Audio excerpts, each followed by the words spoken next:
자, 그러면 이러한 보완대체의학, 의료법과 충돌을 일으키는 이러한 보완대체의학을 어떻게 우리가 이 건강 증진을 위해서 활용을 할 수 있는지 살펴보도록 하겠습니다. 먼저 첫 번째, 그 보완대체의학 중에서 의료법과 전혀 무관하게 할 수 있는 부분이 있어요. 그런 부분이 뭐냐? 요가라든가 최면요법, 기도하는 거 또는 이런 것들은 전혀 무관하죠. 그리고 이제 관련이 있는 것들은 이제 마사지, 치약, 그 다음에 한의학에서 쓰고 있는 여러 가지 방법들, 이런 것들인데, 이런 것들을 제한적으로 사용을 하기는 하되, 어떻게 사용을 할 거냐? 자기 자신을 위해서, 그리고 자기 가족의 건강 증진을 위해서, 치료 목적이 아닌 예방 목적으로 항상성이 기준점을 벗어나서 질병으로 가기 전에 미리 예방을 하기 위해서 항상성이 기준점으로 돌아오도록 회복하기 위한 기술로 사용을 하는 겁니다. 그렇게 사용을 해가지고 다시 기준점으로 돌아오도록 만들어주면 이제 아건강 상태에서 질병으로 가지 않고 건강 상태로 회복이 되도록 이렇게 하기 위한 방법으로 사용하는 겁니다.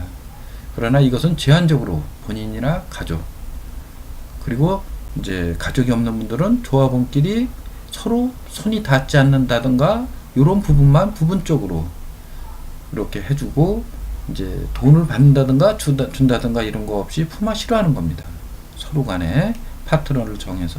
이런 것들은 사회상규상 용인이 가능한 행위가 되겠죠. 이렇게 사회상규상 용인이 가능한 범위 안에서 하고, 그 다음에 이것을 가지고 교육을 하는 것은 문제가 되지 않습니다. 교육을 해서 교육을 받은 사람이 본인 스스로 자기 관리를 할 수 있도록 이렇게 해주게 되면 굳이 내가 남을 시술하거나 이렇게 할 필요가 없죠. 그래서 주로 이제 우리는 앞으로 이 건강 증진을 위해서는 괜히 쓸데없이 의료법 문제 때문에 보완대책 사용하면서 이렇게 충돌을 일으키고 여러 가지 그런 문제를 일으킬 필요가 없습니다. 우리가 교육을 해서 교육을 받은 사람이 본인 스스로 하게 하고, 또 가족 간에 하게 하고, 가족이 없는 사람은 내 손이 닿지 않는 곳은 또 이렇게 서로 파트너를 정해서 품앗이로 하게 하고, 이렇게 되면 이것은 이제 불법이 아니죠.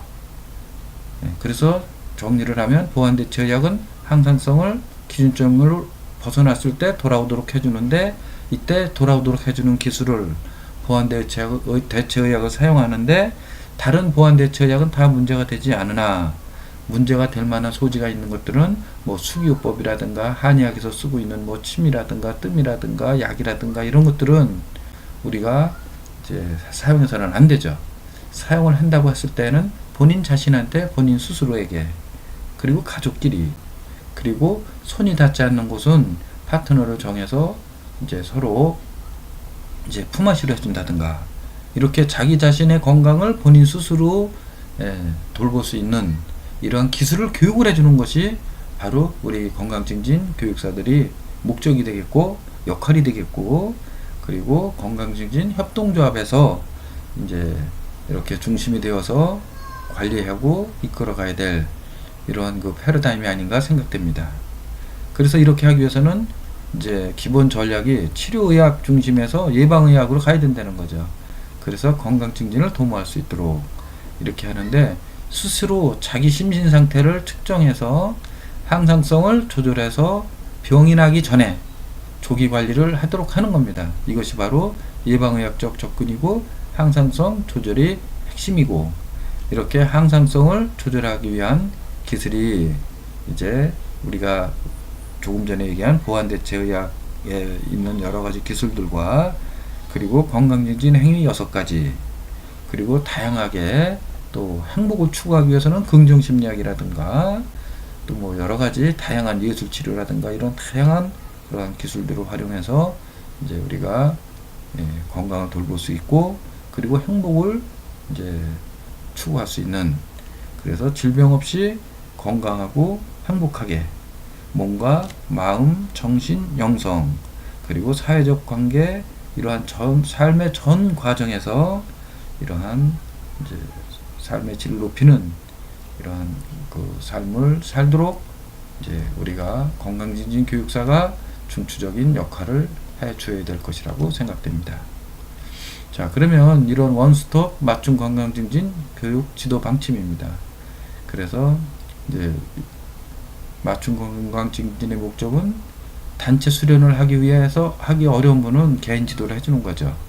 그리고 건강증진 융합 기술을 활용해서 기준점으로 돌아오도록 항상성을 회복해 주는 것이고, 질병 치료와는 무관하고, 또 질병에 대해서 묻거나 진찰하는 등 의료 목적 행위를 절대 금하고, 구체적으로 병명을 진단한다든가 병리 기전에 대해서 설명을 하지도 않고, 그리고 건강증진 행위는 본인 스스로 의지에 따라서 자발적으로 실시하도록 하게 유도를 해주는 겁니다. 기술을 가르쳐 주는 거죠. 그리고 건강증진 융합기술이 실천에 도움이 되는 도구도 본인 스스로 판단에 따라서 자발적으로 이제 도구도 사용하도록 이렇게 하는 겁니다. 그리고 건강증진에 필요한 행위는 서비스라든가 이런 것들은 조합원 간 자조적으로 파트너십으로 이렇게 협력을 통해서 품앗이로 해주는 것이 이제 중요하다라고 할 수가 있겠습니다. 그리고 이제 여기서 사용 금지 용어와 조합원이 지켜야 될 준수사항입니다. 질병, 진단, 병이라는 용어는 사용하면 안 되고요. 의료, 치료, 치유라는 용어도 사용하지 않습니다. 이거 대신 건강증진이라는 말을 써야 되겠죠. 검사라는 말, 이제 이런 말도 사용하지 않고요. 점검이나 기록은 본인 스스로 하도록 합니다.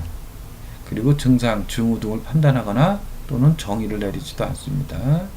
상업적 목적으로 무면허 의료 행위를 하지 않으며 어떠한 대가도 받아서는 안 됩니다. 이러할 경우 건강증진협동조합 정관 제14조에 의해서 조합원에서 제명이 됩니다. 조합의 목적에 부합하는 조합원 간의 상호협동적 건강증진 서비스를 도모하는 것이 우리 건강증진협동조합에서 해야 될 일입니다.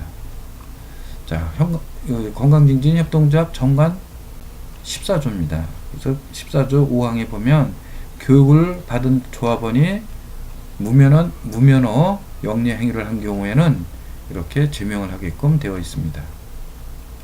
자격시험 예상 문제풀인데, 자격시험은 이렇게 5과목을 봅니다. 5과목을 보고요.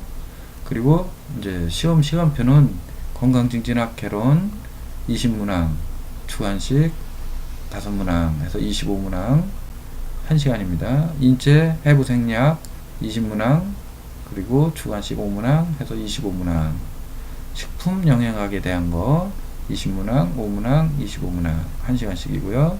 그리고 건강증진 교수법 이것도 20문항, 5문항, 25문항이 되겠고요. 그리고 실기를 보는데, 실기에서는 하타요가, 그리고 운동 지도 방법, 트레이닝 방법 등에 대한 실기를 보고요. 그래서 이렇게 해서 이제 실기도 60분을 보는데, 실질적으로 실기도 보기도 하지만 이제 구두 질문을 하기도 합니다.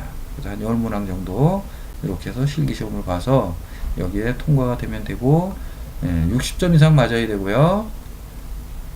이제 그리고 과락이 40점 이하면 과락이 있습니다.